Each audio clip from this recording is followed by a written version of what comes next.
manahimik ka. Baka mapasabog ko yung uso mo. Kung ikaw ang biktima, bakit ikaw yung lagi may bagong kotse, bagong bahay, bagong kondo? Kaming mga nag-invest sa'yo, kami yung lugi eh. Ikaw lang yung panalo. Ilang pamilya pa sisirain mo bago ka matawag na halimawa? Huy, be!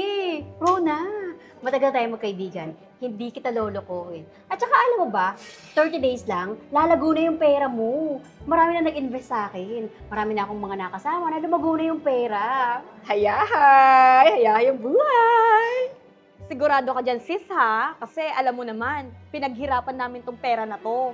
Tsaka, gusto din kasi namin sana dagdagan yung branch ng Barrio Fiesta.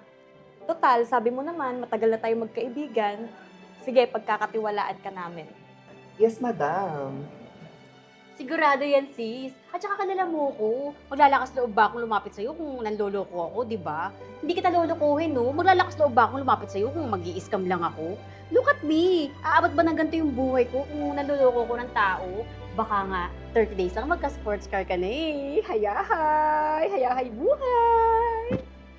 Ay, gusto namin yan, sis. O siya, magkano ba ang kailangan para mag-invest dyan? Kahit magkano. Pero tandaan mo, pag malaki ang lagay, malaki rin ang ibabalik. Walang talo dito. Hayahay! Hayahay buhay! Oh, sis, sakto nga pala.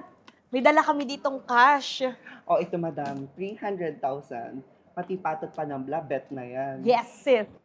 Actually, medyo maliit yan. Pero no problem. Kaya-kaya kong doblehin yan. Just trust the process. Hayahay! Hayahay! Gutom na ako. Ayun na, table. Marlon. Bakit?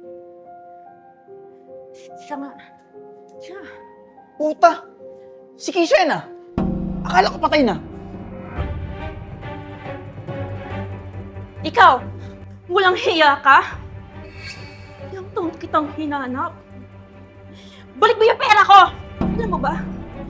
Kung paano ako nabubuhay sa araw-araw na may galit sa dibdib ko? Gabi-gabi akong hindi makatulog. Kakaisip sa'yo! Hindi ko alam kung paano ako makakabangon, paano ako makakapagsimula. Sinira mong lahat sa akin! Sinira mo lahat! Pinilit mo ko dyan sa investment mo? Ha? Manloloko ka? Excuse me? Nagkakamali kayo. Hindi ko kayo kulala, no? Tsaka, wala akong naging client na kagaya mo. Kaharap ko kliyente ko dito, oh. Hindi mo ko pwedeng tawagang scammer. Baka kasuhan kita. Wala akong tatandaang kagaya mo. Hindi. Iba-iba ang pangalan mo. Iba-iba ang ID mo. Iba-iba ang mukha mo sa social media. Na parang ikaw pa ang victim. O hindi ko na kasalanan yun. Kung may gumagaya sa akin. Poser yung mga yun eh. At saka, biktima rin ako dito. Naglabas din ako ng pera.